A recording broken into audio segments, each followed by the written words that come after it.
After China imposed export controls on 7 categories of rare earths, the prices of rare earths soared to record highs.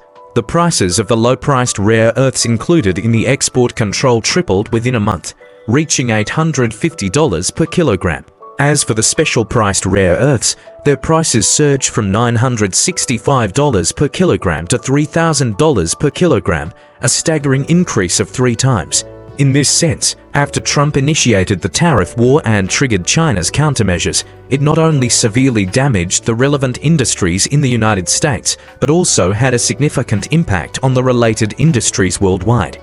Recently, the US military giant Northrop Grumman released its financial report for the first quarter of 2025, revealing that the company suffered a huge loss of $477 million due to the B-21 stealth bomber project, causing its stock price to plummet.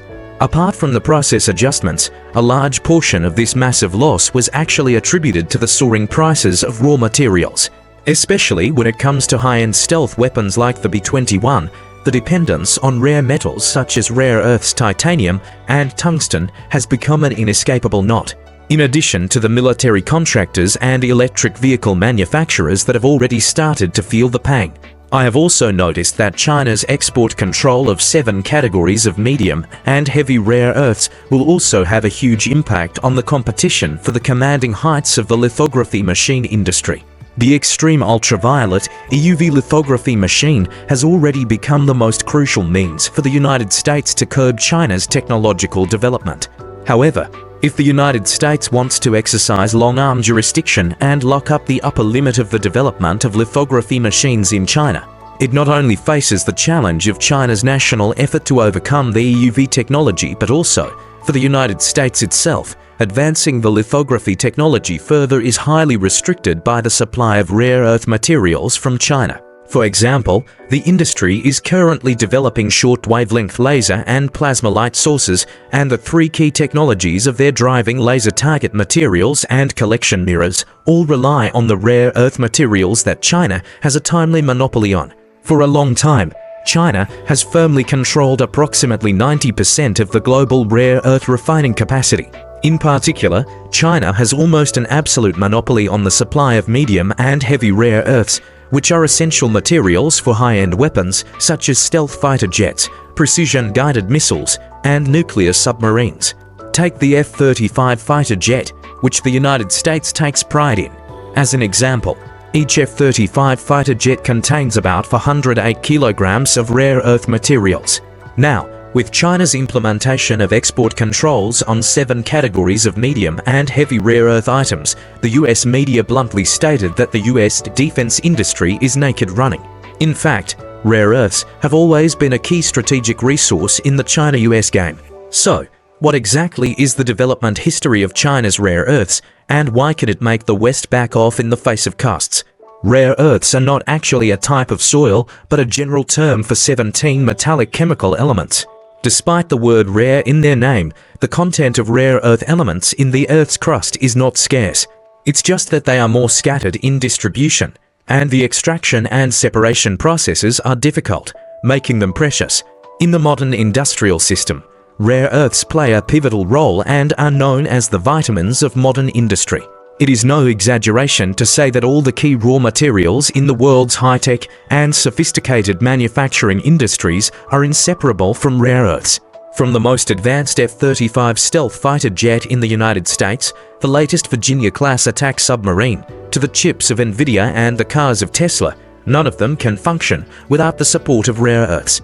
A report by the US Geological Survey shows that from 2020 to 2023, the United States relied on China for about 70% of its rare earth imports. Even Elon Musk once tweeted that rare earths are not scarce at all, but his next sentence was that all the rare earths in the world have to be transported to China for refining. This fully demonstrates China's crucial position in the global rare earth industry chain. The United States has been seizing rare earth resources globally.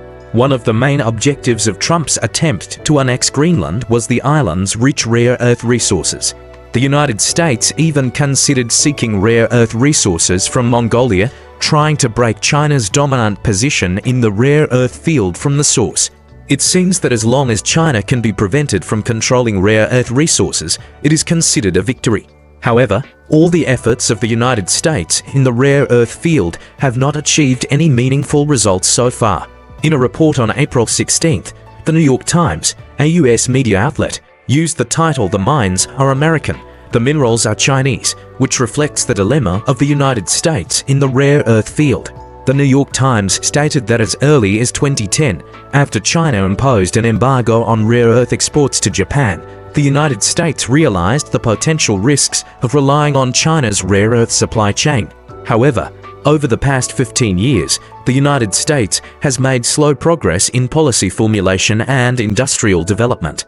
In addition, the development of rare earth mines in the United States has been restricted due to environmental regulations and other issues. Enterprises are also reluctant to invest in the rare earth industry due to factors such as costs and the market. As a result, the United States still highly depends on China in aspects such as rare earth processing and magnet production. After the Sino-Japanese East China Sea ship collision incident in 2010, China imposed a rare earth export ban on Japan for 7 weeks, which shocked the world. Japanese executives, in a state of panic, once appeared on television programs to warn that their key raw materials were on the verge of depletion. Although this embargo only lasted for 7 weeks, it changed the global supply chain of rare earth metals. After the embargo ended, China effectively took control of its domestic mineral resources.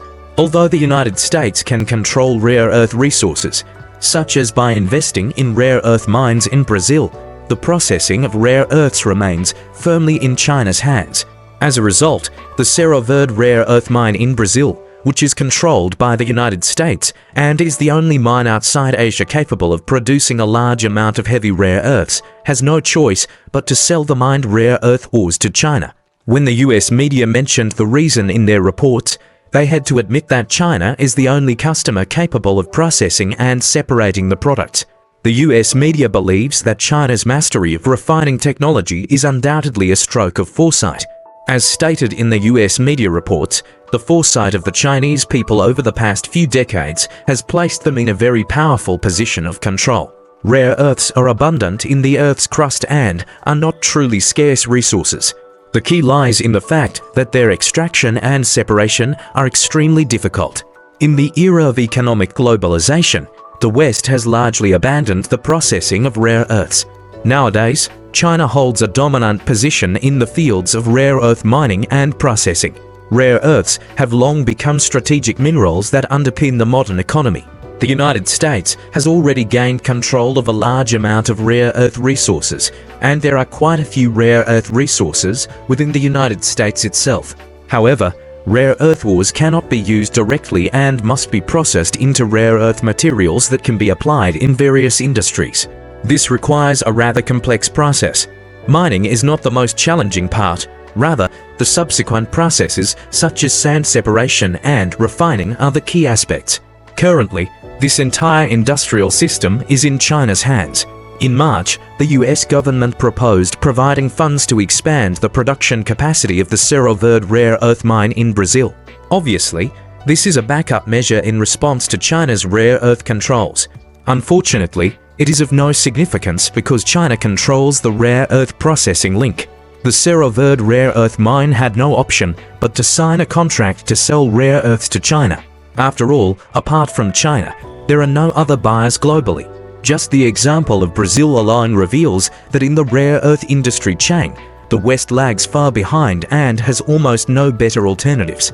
In order to develop its own rare earth industry, the United States has issued numerous policies and provided a great deal of investment. However, so far, it has achieved almost no results. The efforts have mainly been focused on the very basic aspect of mining, and there has been almost no progress in the high-end fine processing field.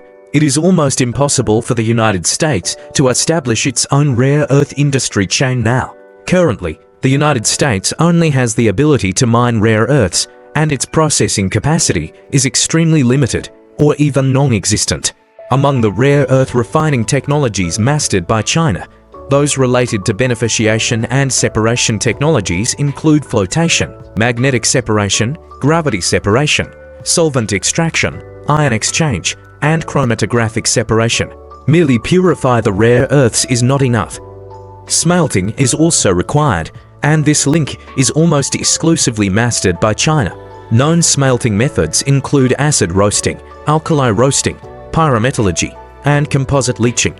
China not only possesses production capacity, but also is involved in related technologies, especially the technology of core equipment. Taking the rare earth centrifugal extractor as an example, China holds more than 90% of the global patents for this equipment and can separate 17 rare earth elements to a purity of 99.9999%. China is in a globally leading position in rare earth processing technology, covering all aspects of the rare earth industry chain. Relevant research in the United States is almost non-existent in this regard.